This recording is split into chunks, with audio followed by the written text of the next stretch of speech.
Hola, ¿qué tal? Pero muy buenas tardes. Bienvenidos a Docentes en Debate, el programa de la Asociación de Docentes e Investigadores de la Universidad Nacional de Tucumán y de la Fundación Miguel Lillo. Quien nos saluda en la conducción de este programa, Marcelo Bustamante. Estamos hasta las 8 de la noche en Radio Universidad Tucumán, FM 94.7. La edición del día de hoy, lunes 24 de julio. 5 minutos pasan de las 7 de la tarde. Y bueno, estamos acá como cada lunes ya habitual. José Luis Abraham, ¿cómo estás, José Luis? En la locución. ¿Cómo estás, Marcelo? Buenas tardes. El Buenas gusto de tardes. volver a compartir una nueva edición de Docentes en Debate. Así es, luego de un receso de invierno de 2 semanitas que nos tomamos como gremio, se lo tomó la docencia naturalmente, todas las escuelas y las facultades, vino bien el descanso. Y Bueno, eso es importante. pasaron muchísimas cosas igual, ¿no? Pero bueno, vamos a tratar de abordar eso. ¿Su receso? ¿Tuvo receso? O? No, en mi caso no tuve receso. Estuvimos trabajando con José Manuel Prieto, que está ahí en los Sí, en la controles. operación técnica, José Manuel Así que Prieto bueno, Ganim. van a decir 2 semanas que compartimos aquí al aire con otras propuestas. En este espacio, música, recordando ahí y recordando todas las actividades que estaban previstas para esa fecha, pero esperando la vuelta de ustedes. Claro, día lunes, ahí ya después de las 6 de la tarde, decíamos, ya nos vamos a encontrar con todos los amigos aquí en el aire de la 94.7. Acá estamos. Bueno, decimos entonces en operación técnica José Manuel Prieto Garín, a quien saludamos. Y bueno, para todos aquellos que quieran conocer más de la Adiunt, nos visitan en www.adiunt.org y pueden enviarnos un mensaje, comentarios, saludos al WhatsApp al 381-610-6870. Es el WhatsApp de la Adiunt, 381-610-6870. Bueno, decimos, pasaron muchísimas cosas en estas 2 semanas. Es un año bastante agitado el país en términos generales, tanto política, social como económicamente. Hoy es tapa de todos los diarios y noticieros. Bueno, ¿a cuánto está el dólar? Está 552, 553 pesos. El último día que que hicimos el programa, previo al receso, que fue el lunes 3 de julio, hace 21 días, el dólar estaba a 495.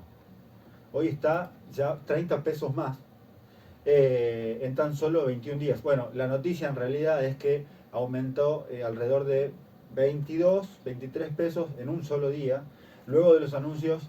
Esto hablamos del blue, por supuesto, Sí, ¿no? Porque sí. el dólar Después oficial tienen está el atado. oficial. Exacto, pero es un dólar que está atado, digamos, controlado, ¿no? Pero que también se va devaluando, va subiendo su valor, quiero decir, y se va devaluando la moneda. Lo cual trae consecuencias de distinto tipo. Hoy, por ejemplo, no había precio de referencia en un montón de productos, de materias primas, de electrodomésticos, sin ir más lejos. Es más, esta mañana, bueno, yo además de hacer este programa, de lunes a viernes estoy en la ADIO, en el gremio, necesitaba comprar un toner y no tenía ninguna empresa, digamos, que comercializan toners para impresora, tenían para vender, o sea, tenían el producto, pero no tenían precio. Entonces, recién me dicen miércoles, jueves, recién volvió más miércoles que jueves, pero bueno, ya con un valor actualizado. Lo cual golpea naturalmente al bolsillo, ¿no? Además de que hay una inflación galopante, es un tema que, bueno, hoy por lo menos ha sido tapa de todos los diarios. Bueno, esto como parte del anuncio del Ministerio de Economía, particularmente de Massa, que también es candidato, digamos, a presidentes por la Unión por la Patria. Bueno, él anunció, se llegó a una suerte de acuerdo en la cual suben varios de los valores de la divisa norteamericana. Y bueno, para no perder terreno especulativamente, porque el dólar blue es una cotización, digamos, más que nada especulativa, bueno, tuvo esa suba. Y vamos a ver qué pasa luego de las PASO, ¿no? Porque recordamos años anteriores, cuando fueron las PASO presidenciales, en las cuales el macrismo se impuso de una forma, digamos, importante, ¿no? A ver, no fue, estoy confundido, pero fue una elección en realidad en la cual, claro, ganó, creo que ganó Alberto, era en unas PASO, terminaba el gobierno de Macri, Y bueno, hubo una suba que el dólar pasó de 40 a 60 pesos, se actualizaron un montón de precios en ese momento, estamos hablando del 2019. 2019, sí. Bueno, una cosa que todavía faltan las pasos y no se sabe qué es lo que va a pasar. Pero eso que tiene que ver con la economía me parece una cuestión muy de nicho, en realidad es algo que afecta a toda una cadena productiva y desde ya a los consumidores que en muchos casos no tienen precio y que claramente suben los precios, va a subir seguramente lo que tiene que ver con harinas, lo que tiene que ver con los derivados del trigo, etcétera, van a tener una importante suba. Desde ya todos los servicios, como vienen subiendo, ¿no? Pero es otro golpe. Bueno, estamos iniciando, digamos, ¿no? Lo que es el segundo semestre del año. Eh, como decimos, pasó de todo en este receso. Hubo manifestaciones de distintos sectores que están aún en lucha a pesar de este receso de la actividad, digamos, escolar, si se quiere. Estuve particularmente en Jujuy durante unos días. Me tocó ver, presenciar, estar en estos cortes que están desarrollando las comunidades originarias. Es un conflicto que sigue abierto y por extensión hay muchos otros lugares que también miran con atención cómo se desarrollan estas luchas. Hablamos de otras provincias naturalmente, que bueno, se va configurando de alguna forma políticamente el escenario agitado, compulsivo, en el cual se van a dar los pasos el 14 de agosto próximo. Perdón, 13 Sí. de agosto. El 13 de agosto son las pasos acá en la Argentina. Bien, no es el 14 entonces, estoy confundido. No, es el día 13, domingo 13 de agosto. Domingo 13. Bien, a ver, yo quiero, esto es un chequeo, tienes razón, domingo 13. En el caso de las pasos, 13 de agosto, y las elecciones generales serán el 22 de octubre de este año. Exactamente. Bueno, decimos esto de la campaña electoral, ¿no? Se está desarrollando, han aparecido los spots en radio, televisión. Una observación que hacemos con esto es que la cuestión educativa está prácticamente ausente en todos los spots que se han visto en televisión, que se han escuchado por radio. No hay una referencia a la educación, al estado de la educación, al salario docente. Creo que la única candidata, o precandidata en todo caso, presidencial que se refirió al tema educativo fue Patricia Bullrich en un spot nuevamente, pero en un spot en el cual habla de la violencia y entre otras cosas menciona que violencia es que los chicos no pueden ir a las clases por los paros. De hecho hay una mención clarísima al paro general, etc. Es decir, aparece, digamos, en ese spot bajo la óptica de un ataque a las luchas que se vienen desarrollando en todo el país, particularmente la docencia, y que nada más tienen que ver con cuestiones que tienen que ver con el salario y que tienen que ver con condiciones de trabajo. Y hablando de campañas y spots, no quiero hacer muy largo la editorial, pero es interesante ver lo que son las promesas de campaña y luego lo que efectivamente se cumple de lo que se propone electoralmente.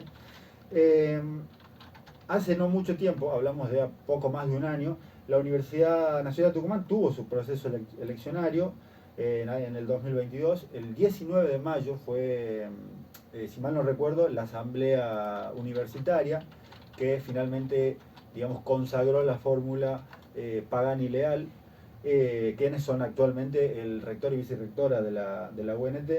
En este mismo edificio, en el Centro Cultural Virla, donde está Radio Universidad, se desarrolló la asamblea universitaria y votaron, y apenas se conocieron los resultados de esta fórmula. El rector Pagani, después vamos a escuchar un audio de esto, vamos a hacer en el próximo bloque, pero tuvo un mensaje que después vamos a justamente chequear y decir, bueno, a ver, ¿se cumplió lo que prometió o no en este año y medio de gestión? Que bueno, son desde ya cuestiones muy importantes para la universidad, cuestiones de fondo y sobre las cuales una gran parte de la comunidad universitaria está luchando por el reconocimiento de sus derechos, particularmente la ciudadanía preuniversitaria entre ellas, y la reforma, bueno, ¿no? Justamente el sistema eleccionario en la UNT. Bueno, también en el receso de invierno tuvimos la visita del presidente Alberto Fernández, que vino a Tucumán a inaugurar un anfiteatro, bueno, parte de lo que es el nuevo edificio de la Facultad de Bioquímica, Química y Farmacia en el centro Herrera de la UNT, la ex Quinta Agronómica, conocida popularmente históricamente como la Quinta Agronómica. Bueno, hubo varias repercusiones, incluso a nivel nacional. Nos vamos a explayar sobre ese tema también en el programa del día de hoy. Oportunamente la ADIUNT sacó un comunicado, ¿no? Justamente dando un contexto de en qué marco se daba esta visita presidencial.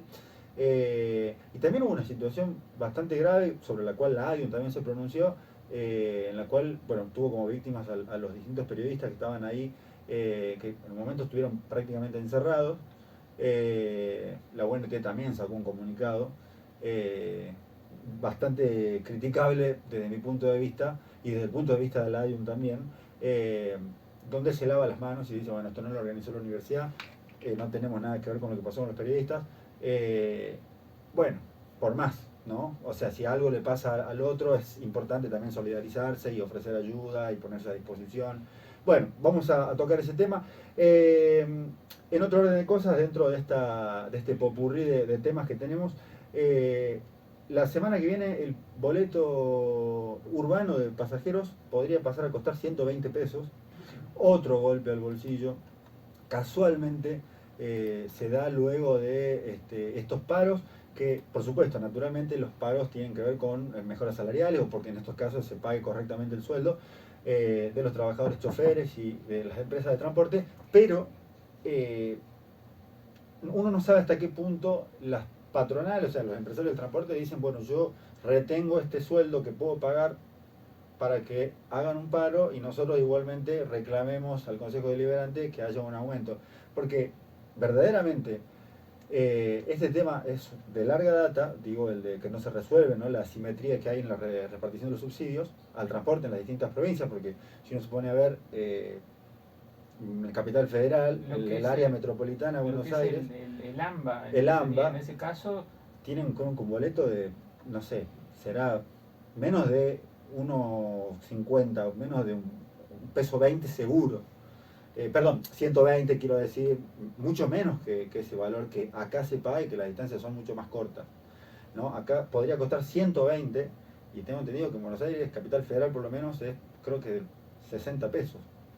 Si mal no recuerdo, si mal no me equivoco, es un boleto mucho más bajo e incluso en distintas combinaciones de líneas, estos boletos, digamos, estos accesos al sistema público de pasajeros, de transporte, aminoran los costos de cada uno de los pasajes. Bueno, en el día de hoy, además de todo esto, vamos a dialogar con Ariel Osatinsky. Hace tiempo que no hablamos con el secretario general de la ADIUNT. Bueno, sobre la actualidad de los temas que hemos abordado, que hemos introducido aquí, también con las acciones que se preparan con relación al salario, ¿no? Esto que hablábamos de que ha subido el dólar, de que se remarcan los precios. Bueno, ¿dónde ha quedado la paritaria docente? ¿No?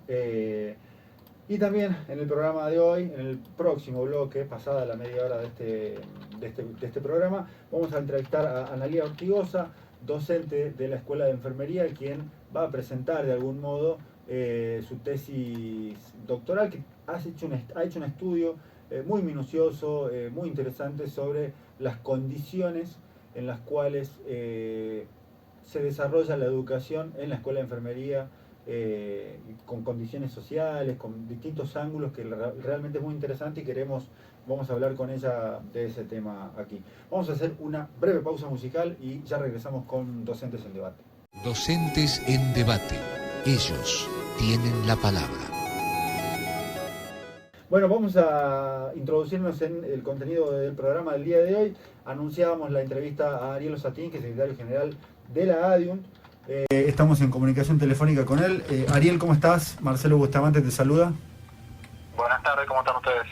Bien, Ariel, bueno, queríamos consultarte en primer lugar cuál es la evaluación que hacen de lo que ha sido el primer semestre y cómo se preparan para este segundo semestre, teniendo en cuenta que la inflación no ha parado, que el dólar se ha ido por las nubes literalmente el día de hoy y la paritaria de la docencia universitaria ha quedado pulverizada, si se quiere. Bueno, nosotros tenemos un conjunto de reclamos.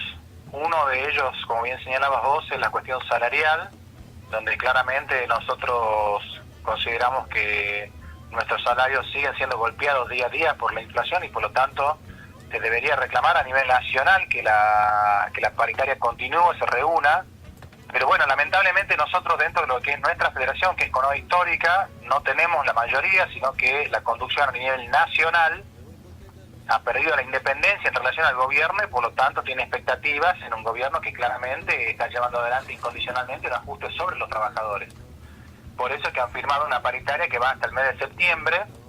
Claramente la realidad indica que se debería empezar a reclamar que se reabra ya, porque no podemos aguantar hasta septiembre. Estamos ya a fines de julio, nos aguanta más los bolsillos. Pero bueno, esta es la realidad desde el punto de vista salarial. La semana que viene hay un plenario de CONODE Histórica y seguramente todos estos temas estarán puestos de nuevo en debate a nivel nacional. Luego tenemos un conjunto de reclamos que tienen que ver con la situación de precariedad edilicia, falta de recursos, malas condiciones de higiene y seguridad y otras cuestiones que tienen que ver en particular con la ciudadanía plena en los preuniversitarios, porque estamos ya cerca de un nuevo proceso electoral. Seguramente este año, en los últimos meses, se va a fijar el cronograma electoral y por lo tanto hay de parte del rector Pagani, la vicerrectora Mercedes Leal y el conjunto de las autoridades una decisión pareciera de nuevamente excluir las 8 escuelas preuniversitarias, lo cual nos da razón nuevamente cuando a nosotros nos preguntaban en mayo del 2022 qué nos parecían las promesas de las autoridades. Nosotros decíamos que era puro cuento chino. Lamentablemente se está demostrando que es así, porque no puede ser que en más de un año no se haya podido avanzar un solo centímetro en reconocer este elemental derecho a que puedan votar y ser elegidos. A ello sumarle de que tenemos una resolución, un mecanismo, un procedimiento para evaluar la permanencia de los cargos que viola nuestro convenio colectivo de trabajo y acuerdos paritarios. Ya lo hemos explicado muchas veces esto desde el gremio y no se logra hacer entender a las autoridades que no pueden llevar adelante un procedimiento ilegal. Están colocados en el campo de la ilegalidad, quieren que nosotros los acompañemos, nosotros no los vamos a acompañar a ese campo. Vamos a seguir insistiendo que la Comisión Nacional de Seguimiento del Convenio Colectivo de Trabajo trate este asunto tan grave que está afectando nuestros derechos. Bien, el día de mañana, Ariel, hay reunión del Consejo Superior, se reúne el Consejo Superior de la UNT. Allí ustedes van a realizar alguna protesta, van a asistir, a pedir la palabra, además de eso consultarte también si, la comisión directiva también tiene pensado reunirse en estos días para también tomar decisiones con relación a todo esto que me comentabas de la lucha de los derechos y también lo salarial. Sí, nosotros tenemos una reunión de comisión directiva y cuerpo de delegados el día de mañana. Ahí vamos a fijar cuál es la fecha de la próxima Asamblea General que vamos a realizar, en un contexto de obviamente de malestar y bronca que tenemos por lo que yo señalé. A su vez mañana se reúne el Consejo Superior. A mí me gustaría alguna vez que hagamos una encuesta de gestión, de cómo están gestionando las autoridades, por ejemplo. Esa sería una linda encuesta que podrían organizar las autoridades. Hemos presentado ya 3 notas, no sé qué cantidad de meses van y no hemos tenido absolutamente ninguna respuesta. Es decir, que hasta ahora sigue es pésimo lo que están realizando.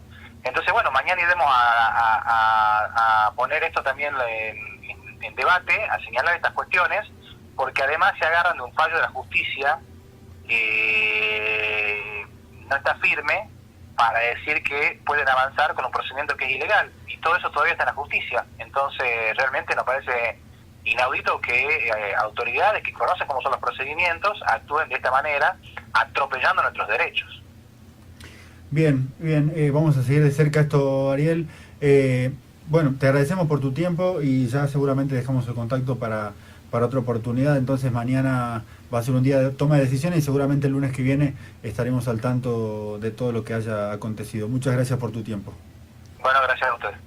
Bueno, ahí pasaba la palabra de Ariel Osatinsky, secretario general de la ADIUNS. Yo brevemente, a esto último que decía Osatinsky, sobre las promesas, sobre lo que dicen, lo que decían por lo menos hace tiempo atrás, hace un año, los que eran candidatos en ese entonces y que hoy son la fórmula ganadora, digamos, a quienes efectivamente rigen los destinos de la UNT, Pagani y Leal. Bueno, esto decía el ingeniero Pagani, actual rector de la UNT, el 19 de mayo del 2022, acá en el Centro Cultural Birla, apenas se había conocido el resultado que lo consagraba ganador.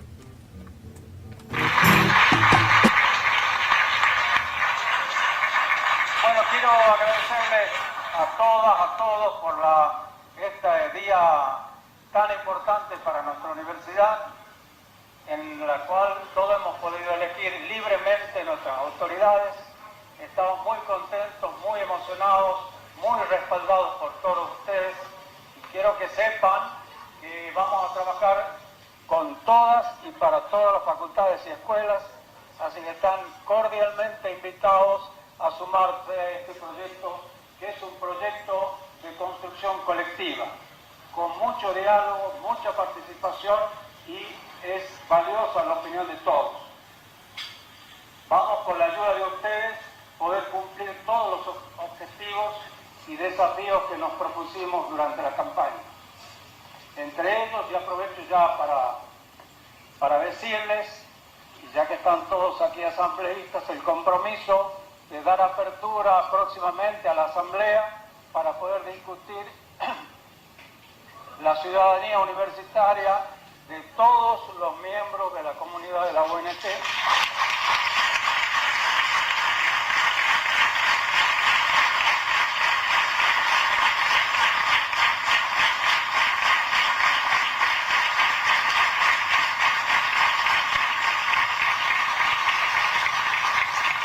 De la misma manera, la conformación de los órganos de gobierno y también nuestro sistema eleccionario. Ese desafío nos merecemos. Bueno, un solo comentario. Todos escucharon, ¿no? Participación de todos, apertura de la asamblea para poder discutir la ciudadanía universitaria y la reforma del sistema electoral. Eso lo dijo el rector Pagani el 19 de mayo de 2022. Ya pasó más de un año y no se avanzó un centímetro en todo esto.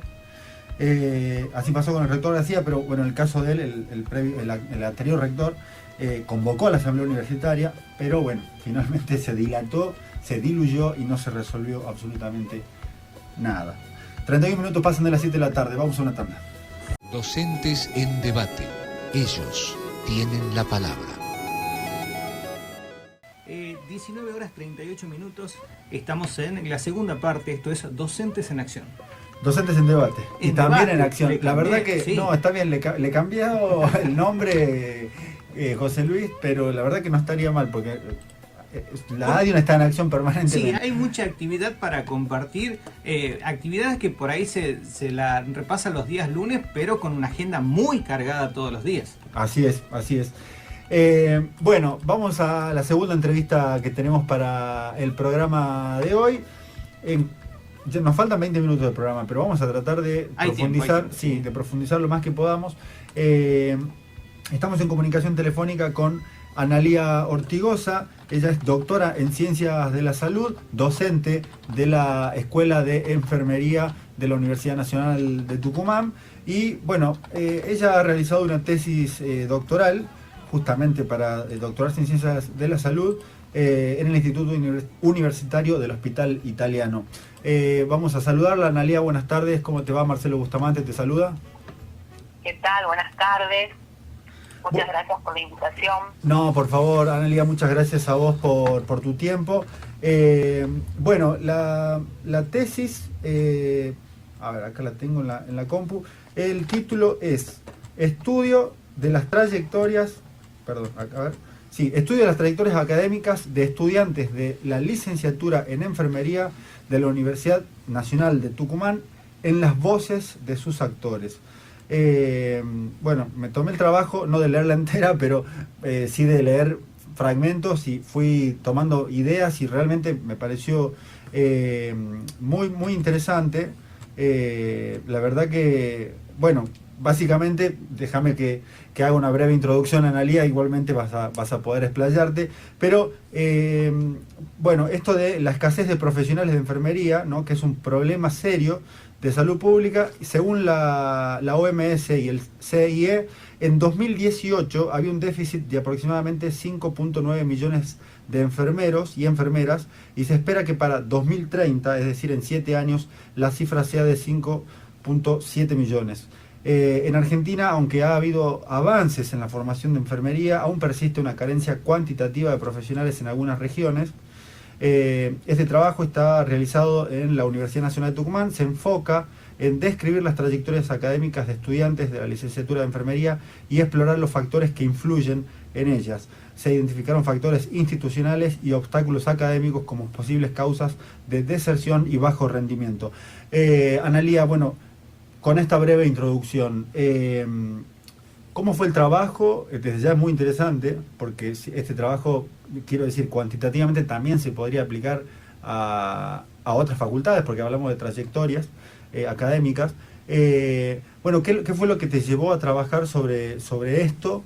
Y bueno, que nos puedas comentar básicamente cuáles son las causas que estos factores institucionales y obstáculos académicos que hay por esta escasez justamente de profesionales de la enfermería.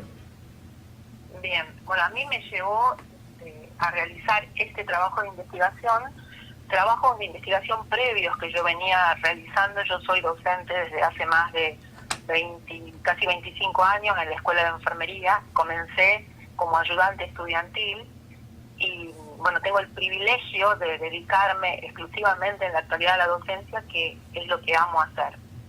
Entonces, yo venía trabajando en esta línea, en lo que es rendimiento académico, y en un estudio previo había encontrado hallazgos relacionados con el bajo rendimiento académico de los estudiantes de nuestra carrera, siendo que la Escuela de Enfermería es una de las pocas escuelas universitarias a nivel país que toma examen de ingreso, que si bien es cierto no tiene cupo como tenía el ingreso a la carrera de médico.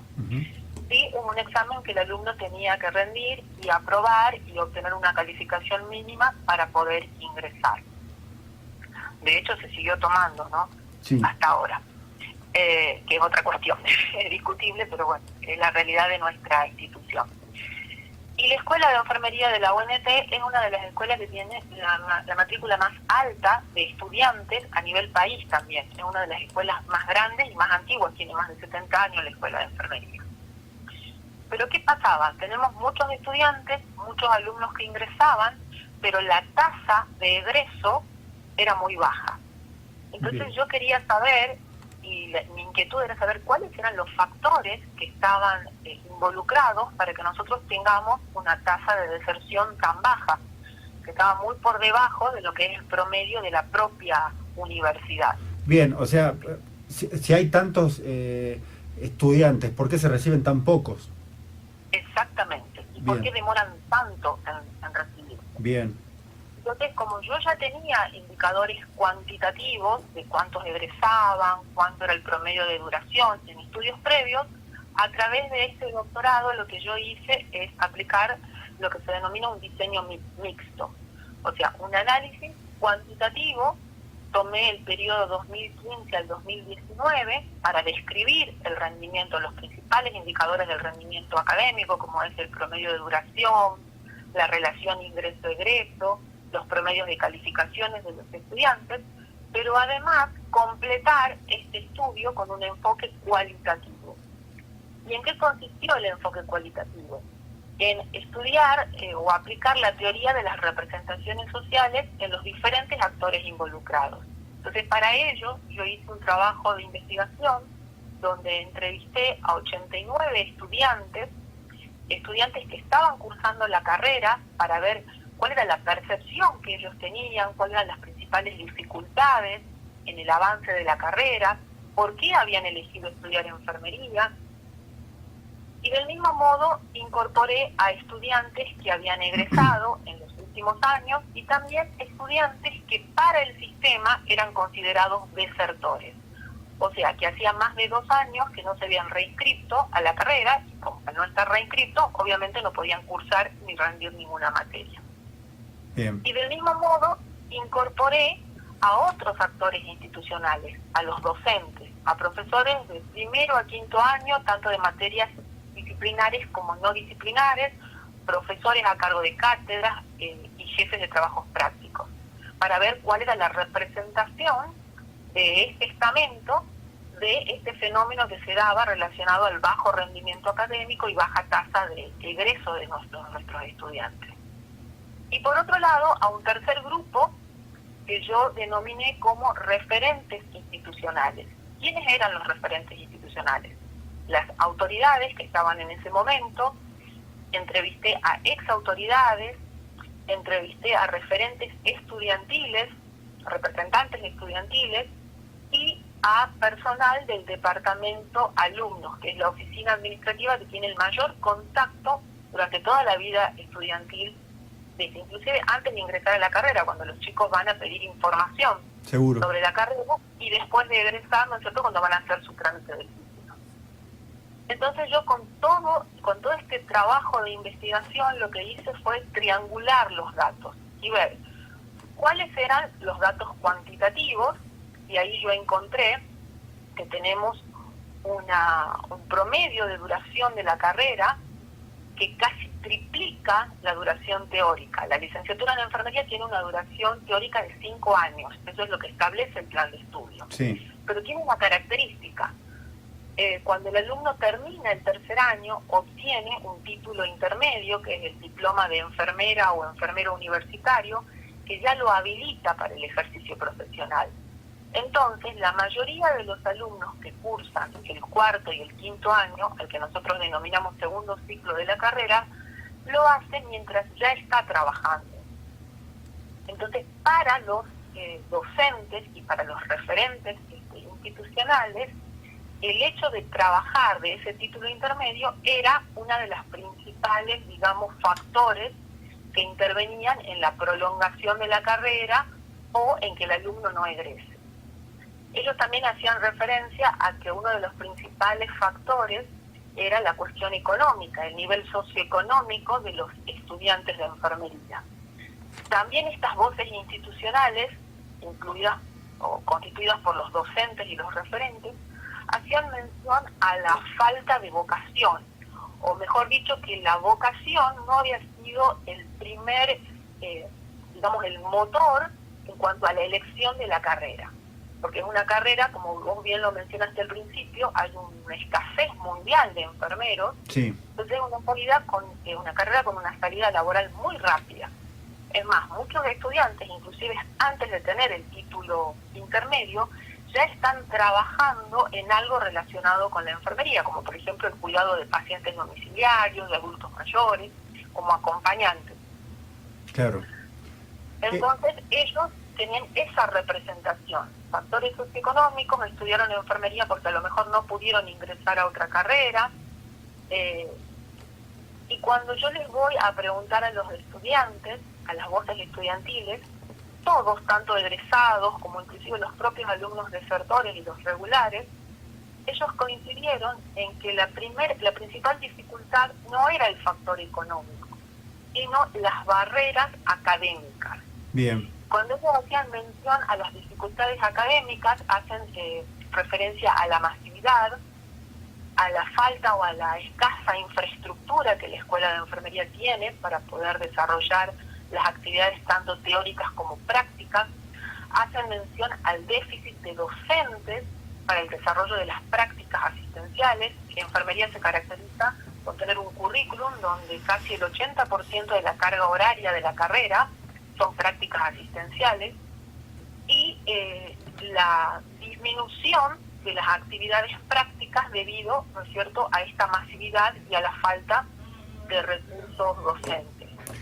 Te interrumpo un segundo, Analía, y acá quería justamente ligarlo quizás con una cuestión que bueno, tiene plena vigencia al día de hoy y que está estrechamente relacionado con lo que mencionás en tu investigación, que tiene que ver con estas razones de los estudiantes que son obstáculos académicos, que tienen que ver tanto con con presupuesto, infraestructura, edificio y personal docente, que son todas esas razones las que en un punto llevaron a los estudiantes a desarrollar esa enorme movilización y toma de la escuela para que sea facultad. Sí, el año pasado. Exacto. Yo acá te quiero hacer otra observación. Sí. Cuando yo triangulo estos resultados, lo que dicen los estudiantes con lo que dicen los docentes, y me voy a buscar cuál es la información relevante, existente, publicada por la propia universidad, encuentro el informe de autoevaluación institucional que la UNT llevó a cabo en el año 2019. Ajá, interesante. Entonces, en ese informe se hace mención a la proporción de docentes distribuidos según unidades académicas. O sea, la unidad académica es Facultad de Medicina. Sí. Nosotros dependemos de la Facultad de Medicina y ahí no solamente se dicta la carrera de enfermería, sino se dictan otras carreras. Tenemos la licenciatura en kinesiología con su escuela de kinesio, también forma parte de la Facultad de Medicina. Entonces Claro. no es la carrera de médico solo, Claro. es una facultad que tiene la denominación de Facultad de Medicina en la cual se dictan varias carreras. Del 100% de recursos docentes que la UNT tenía para el año 2019, según su publicación, el 15% corresponde o se designa a la unidad académica Facultad de Medicina. O sea, es la facultad que tiene la mayor proporción de docentes de toda la UNT. Bien. Pero de ese 15% de docentes, menos del 2% corresponden a la carrera de licenciatura en enfermería de la sede capital. Para ser más exacta o más precisa, es el 1.76%. O sea que la licenciatura en enfermería es la carrera que tiene la menor proporción de docentes de toda la UNT Ujú. y la mayor relación docente-alumno. Claro, hay una desproporción enorme. Enorme. Es más, cuando yo comparaba cuál Sí. era la relación egreso-ingreso de la carrera, yo tenía que el promedio para el periodo que yo analicé de la licenciatura en enfermería era del 18%. ¿Qué quiere decir esto? Que por cada 100 estudiantes que entran a primer año, egresaron en ese periodo 18 licenciados en enfermería. Si yo comparo ese promedio con el de la UNT, estábamos un poquito por encima, porque el promedio de la UNT es del 16%. O sea, Claro. 2% más que el promedio de toda la universidad. Pero si comparo este valor de los licenciados en enfermería con el promedio de la facultad, me doy con la novedad de que el promedio de la facultad es del 32%, o sea, es mayor al doble del Claro. promedio de la UNT. Pero para la carrera de medicina, ese promedio alcanza el 92%. Es decir, que en la carrera de médico, por cada 100 estudiantes que ingresan a primer año, egresan 92, que es un valor considerado atípico por la propia universidad en su informe. Claro. Ellos hacen referencia al examen de ingreso exhaustivo con cupo que la facultad llevó a cabo durante mucho tiempo. Pero cuando yo comparo estos resultados con los recursos asignados, encuentro que para la unidad académica, la relación docente-alumno, para el resto, no voy a hablar de la carrera de médico específicamente porque no está así discriminado en el informe, pero yo el total de recursos docentes de la unidad académica saco los de enfermería, ese 2% que te decía, menos del 2%, y veo cuál es la relación docente-alumno del resto de las carreras en promedio. Y es de 5 alumnos por cada docente. Cuando para enfermería ese valor es de 80 a 1. Claro. Analia, te interrumpo, porque justo ya estamos al límite del programa, pero sí me gustaría, en todo caso podemos volver a retomar el contacto la semana siguiente, porque desde ya es muy interesante y hay muchos disparadores, pero sí me gustaría por lo menos cerrar esta entrevista, que me des una conclusión, porque digamos se deduce de lo que pude leer, digamos, y por lo que vos comentás, que digamos tiene que haber un abordaje de esta situación mediante políticas públicas, digo, tanto en lo académico, centrado en los estudiantes, pero ¿cuál es la conclusión que vos podrías resumir en un minuto, si se quiere, de esta, o sea, porque hiciste un diagnóstico, esta es la situación, ahora, ¿cómo resolvemos esto? ¿Cómo se podría resolver esto? Bueno, nosotros otro de los hallazgos fue las altas tasas de aplazo, más casi la mitad de las materias del primer ciclo tenían promedio aplazo en los 5 años, y los estudiantes expresaban también como uno de los principales obstáculos académicos el elevado número de aplazos y el temor a rendir los exámenes finales. Uh-huh. Entonces, una de las conclusiones a las cuales yo llegué con este estudio es que desde el punto de vista institucional se visibiliza o se tiene la representación del fracaso académico con una mirada singular, como la de estudiantes que estudian poco o no estudian lo suficiente y por eso desaprueban. Pero no hay una visión sistémica de la problemática, porque que vos tengas un 2% solamente de estudiantes que egresan en la duración teórica de la carrera, que es lo que tiene la licenciatura en enfermería, eso te evidencia una problemática institucional que tiene que ser abordada con una mirada sistémica. Que existe una escasez de recursos, existe, es real, pero también es una característica propia de las universidades públicas de nuestro país. Bien. Entonces lo que se tiene que hacer es buscar estrategias integradoras para tratar de abordar esta problemática. Y por supuesto que también otro de los hallazgos del estudio fue la reproducción de un modelo de opresión y de violencia institucional. Bien, bien, bueno, mira, dejemos acá, te propongo esto, Analía, dejemos hasta acá, el lunes que viene volvemos a conversar, porque, bueno, mira, me das justo pie para hacer un montón de preguntas que también, como te decía hace un rato en la pregunta anterior, está vinculado a lo que finalmente los estudiantes tomaron en sus manos y dijeron, bueno, vamos por esto, y que tiene mucho que ver con hacer valer, bueno, esos derechos que claramente se ve que están vulnerados. Así que les quedemos para la semana que viene, ¿te parece, Analía? Me parece perfecto. Perfecto. Bueno, muchísimas gracias por tu tiempo, Analía, y seguramente entonces nos reencontramos el lunes de la semana que viene. Bueno, muchas gracias a ustedes. Muchas gracias. Ahí pasaba entonces la palabra de Analía Ortigosa. Bueno, doctora en Ciencias de la Salud, ¿no? Justamente presentando lo que es esta investigación, que desde ya es muy interesante, muy rico en el análisis, ¿no? Estudio de las trayectorias académicas de estudiantes de la licenciatura en enfermería de la Universidad Nacional de Tucumán en las voces de sus actores, el título de la tesis. Bueno, nos hemos quedado sin tiempo, igualmente en un bocadito de 45 segundos, sobre la visita presidencial de Alberto Fernández, que bueno, estuvo el 11 de julio acá en Tucumán inaugurando esta obra que, bueno, digamos que está bien, es una inauguración, pero es una construcción que inició en 2010, que lleva años sin ser terminada, y que, bueno, finalmente inauguraron un anfiteatro principal, 2 más pequeños, un laboratorio y oficinas para algunas cátedras. De hecho, fue viral esta inauguración, y el sitio chequeado que hace fact-checking, o sea, chequeo de datos, chequeado.com, publicó el 19 de julio, 8 días después, tomándose el tiempo necesario, el título "Es engañoso el video que muestra la inauguración de una obra en la Universidad Nacional de Tucumán".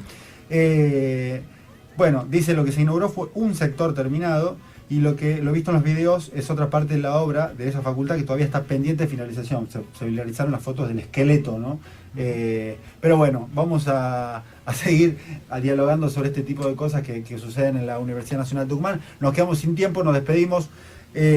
José Luis Abrán en la locución y José Manuel Prieto Ganim. Ahí estamos. Muchísimas gracias a todos, nos vemos el lunes de la semana que viene.